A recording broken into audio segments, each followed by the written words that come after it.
Welcome back to my YouTube channel. तो जैसा कि आपको पता है, मैं आपको बीएड के वेरी शॉर्ट क्वेश्चंस को कवर करवा रही हूँ।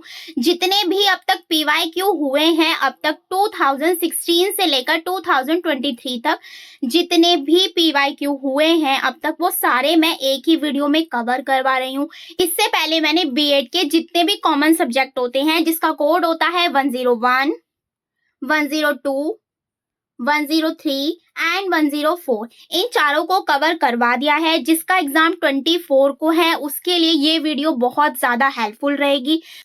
और जो अब मैं आपको कवर करवाने वाली हूँ वो है आपके बीएड सेकेंड ईयर के very short question. BEd first year के जो कॉमन सब्जेक्ट है वो हो गए हैं, बाकी जो पैडागोजी के सब्जेक्ट बचते हैं वो भी मैं आपको जल्दी कवर करवा दूंगी। अब मैं स्टार्ट करने वाली हूँ बीएड सेकेंड ईयर के, जिनका भी एग्जाम 25 से स्टार्ट है, उनके लिए वीडियो बहुत ज्यादा हेल्पफुल रहेगी। वेरी शॉर्ट क्वेश्चंस जितने भी हुए हैं सब कवर करवाऊंगी विद आंसर। जो आपका फर्स्ट सब्जेक्ट है क्रिएटिव एंड इंक्लूसिव एजुकेशन, उसके वेरी शॉर्ट क्वेश्चंस मैं इस वीडियो में कवर करने वाली हूँ। इसीलिए आप वीडियो को शुरू से लेकर लास्ट तक जरूर देखिएगा, और चैनल पर नए हैं तो चैनल को सब्सक्राइब जरूर कीजिएगा। तो चलिए स्टार्ट करते हैं। सबसे पहले मैंने उठाया है 2023 का पेपर, जो आपका मई में कंडक्ट हुआ था। इसके अलावा अगर आप 2024 के पीवाईक्यू देखना चाहते हैं तो वो भी मेरे टेलीग्राम पर अवेलेबल है, आप वहां से जाकर देख सकते हैं। और टेलीग्राम का लिंक जो है आपको मेरे कम्युनिटी पोस्ट पर मिल जाएगा, आप डायरेक्ट जाकर ज्वाइन कर सकते हैं, और इन सब की पीडीएफ भी आपको वहीं पर मिल जाएगी। क्लियर हो गया? तो देख लेते हैं फर्स्ट क्वेश्चन। फर्स्ट क्वेश्चन है आपका, समावेशी विद्यालय निम्नलिखित भावनाओं को विकसित करने में मदद करता है। जो वेरी शॉर्ट क्वेश्चन होते हैं आपके ऑप्शन टाइप में भी आ जाते हैं, फिल इन द ब्लैंक्स में भी आ जाते हैं, एंड ट्रू फॉल्स में भी आ जाते हैं। तो ये आपका ऑब्जेक्टिव टाइप है, तो इसका आंसर हो जाएगा, इसके जो ऑप्शन है वो है प्यार, सहानुभूति, सहयोग एंड उपरोक्त सभी। तो समावेशी शिक्षा के लिए तो सारी चीजें होनी चाहिए, तो क्या हो जाएगा इसका? उपरोक्त सभी। नेक्स्ट है आपका, राष्ट्रीय ऑर्थोपेडिक विकलांग संस्थान कहाँ स्थित है? कोलकाता में। इंपॉर्टेंट क्वेश्चन है। नेक्स्ट है आपका, पीआईईडी का फुल फॉर्म क्या है? देखिए फुल फॉर्म बहुत ज्यादा इंपॉर्टेंट है, आप ये जो ऊपर वीडियो देख रहे हैं ये जरूर देखिएगा। मैंने फुल फॉर्म को एक ही वीडियो में कवर करवाया है। अगर अभी तक आपने मेरी वो वीडियो नहीं देखी तो आप जाकर चेकआउट कर सकते हैं, आपको स्क्रीन पर शो भी हो रही होगी। क्लियर हो गया? पीआईडी की फुल फॉर्म पूछिए तो पीआईईडी की फुल फॉर्म होती है project integrated education for the disable. Clear हो गया? नेक्स्ट क्वेश्चन है आपका, लुईस ब्रेल लिपि के जनक थे। तो ये बात सही है या गलत है ये बताना है। तो ये बात सही है, जो लुईस थे वो ब्रेल लिपि के जनक हैं। सीखने की अक्षमता का मुख्य कारण आनुवांशिकता होता है, तो ये बात भी बिल्कुल सही है। डिस्ग्राफिया लेखन से संबंधित है, बिल्कुल सही है। ग्राफ जो होता है हम लेखन लिख के बनाते हैं, तो इसका मतलब ये चीज सही है। ये जो जितने भी अधिगम अक्षमता है ये भी बहुत ज्यादा इंपॉर्टेंट है, साथों के साथों आपको अच्छे से पढ़ लेनी है। नेक्स्ट है आपका बुद्धि लब्धि का सूत्र, और ये this is very very important, हर साल आया हुआ है, इसे जरूर कीजिएगा, ये आपके और सब्जेक्ट के लिए भी हेल्पफुल रहता है। बुद्धि लब्धि का सूत्र होता है MA/CA × 100, यानी कि मानसिक आयु अपॉन वास्तविक आयु × 100। तो इन्होंने ये चीज पूछी कि क्या ये सूत्र जो है वो सही है या गलत है, तो ये सही है। नेक्स्ट क्वेश्चन है आपका, राष्ट्रीय लोकोमीटर विकलांगता संस्थान दिल्ली में स्थित है, तो ये बात गलत है।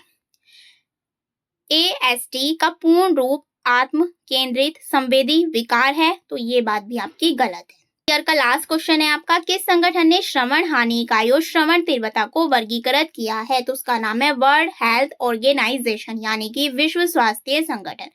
क्लियर हो गया? अब देख लेते हैं नेक्स्ट पेपर, 2022 का पेपर देखते हैं अब, जो जून में हुआ था। समावेशी शिक्षा का अर्थ पूछा है।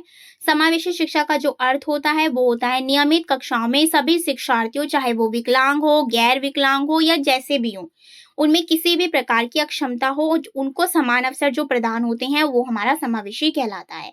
श्रवण बाधित बच्चों की पहचान, ये बच्चे बार बार टीचर से पूछते हैं। नेक्स्ट इज, उन्हें शब्दों का सही उच्चारण करने में भी दिक्कत होती है क्योंकि वो ठीक से सुन नहीं पाते हैं। नेक्स्ट है, शिक्षा में मुख्य धारा क्या है?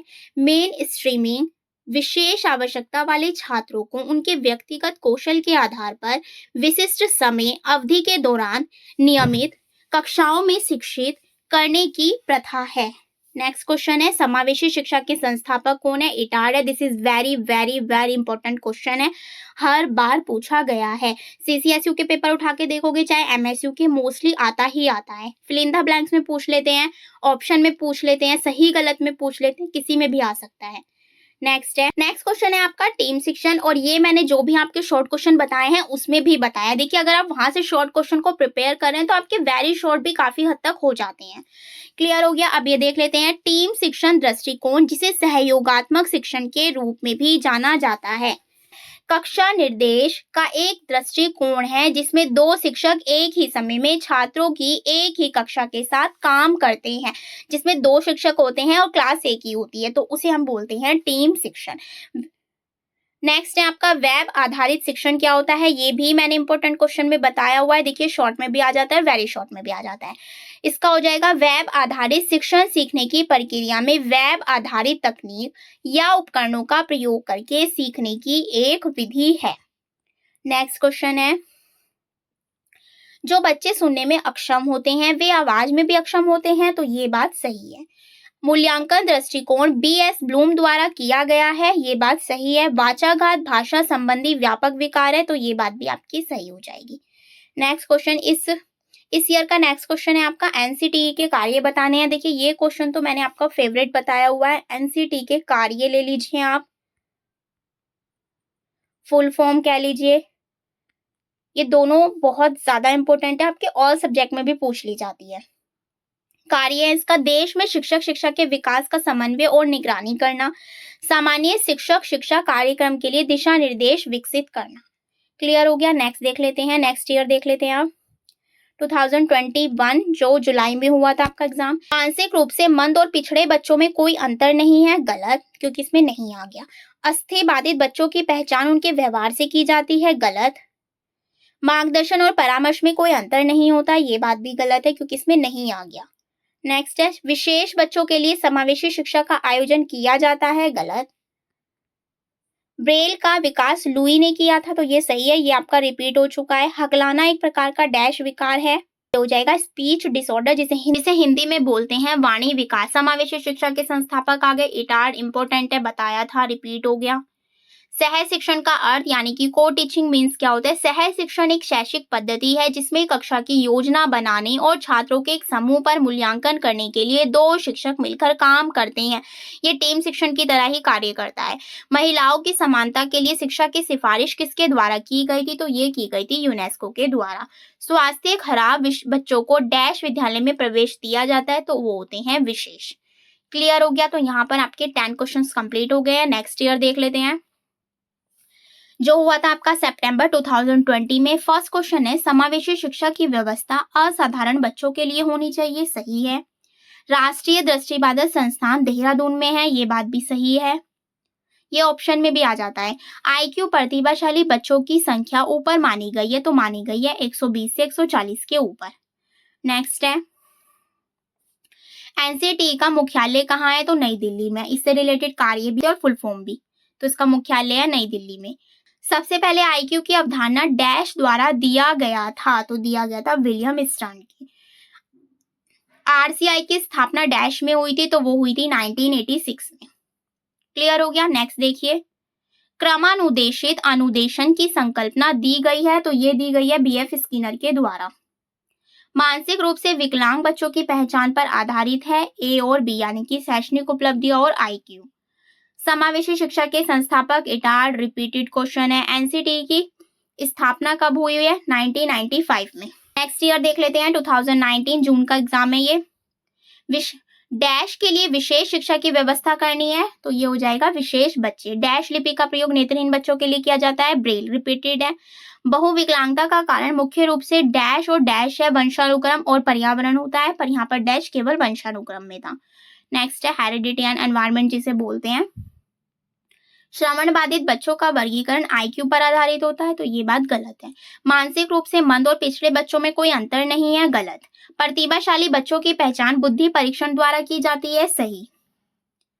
नेक्स्ट है पिछड़ेपन का कारण हो सकता है, भौतिक भी हो सकता है, मानसिक भी हो सकता है और पर्यावरण भी हो सकता है। उपरोक्त सभी इसका सही हो जाएगा। परामर्श प्रक्रिया के उद्देश्य क्या होते हैं? स्वयं ज्ञान यानी कि सेल्फ नॉलेज, सेल्फ एक्सेप्टेंस यानी कि आत्म स्वीकृति, आत्म समायोजन यानी कि सभी हो जाएगा।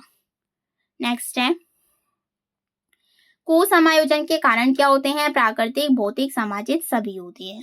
शिक्षक में प्रबंधन की अवधारणा किसके द्वारा दी गई है? तो ये दी गई है I.K. डेविस के द्वारा। ये भी इंपॉर्टेंट क्वेश्चन है। नेक्स्ट है 2018 का देख लेते हैं। दृष्टिबाधित बालकों को ब्रेल लिपि से पढ़ाया जाता है, सही। जो बच्चे सुनने में अक्षम है वे आवाज में भी अक्षम होते हैं, सही। रिपीटेड क्वेश्चन हो गया ये। शिक्षक प्रबंधन में 4 चरण होते हैं, यस, ट्रू हो जाएगा।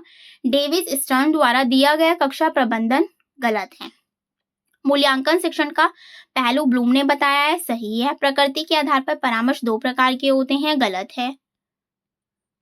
काउंसलिंग प्रक्रिया में 3 चरण होते हैं, बिल्कुल सही है। विशेष बच्चे राष्ट्र की अपार शक्ति हैं, गलत है। शिक्षा अध्ययन का विषय है, यस।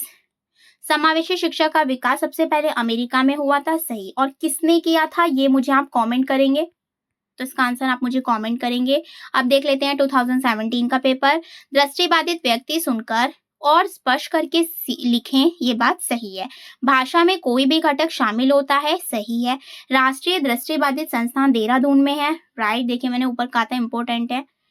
शिक्षण प्रबंधन की अवधारणा हर्बर्ट द्वारा दी गई है, तो ये बात गलत है।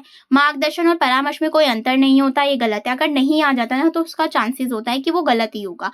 परामर्श की प्रक्रिया त्रिध्रुवीय होती है, सही है। शिक्षा एक विकासात्मक प्रक्रिया है, तो ये बात सही है, इससे विकास ही होता है अगर हम एजुकेशन को लेते हैं। इटार्ड समावेशी शिक्षा के संस्थापक थे, बिल्कुल सही है। ब्रेल का विकास लुइस द्वारा किया गया है, सही है। श्रवण बाधितों को स्वर दिव्यांग भी कहा जाता है क्योंकि उन्हें बोलने में पर प्रॉब्लम होती है, तो ये बात भी सही है। तो ये इस स्लाइड का आपका लास्ट क्वेश्चन था, यानी आपके 6 इयर्स के पेपर्स जो हो सकते हैं वो मैंने आपको कंप्लीट कवर करवा दिए हैं। इसकी PDF आपको मेरे टेलीग्राम पर मिल जाएगी। इसके बाद में मैं आपको कंटिन्यू करूंगी, जितने भी सब्जेक्ट हैं आपके सारों के प्रीवाईक्यू कंप्लीट कवर करवाऊंगी। तो मेक श्योर आप चैनल को सब्सक्राइब जरूर कीजिएगा। वीडियो हेल्पफुल लगी हो तो please like, share, comment. Thank you.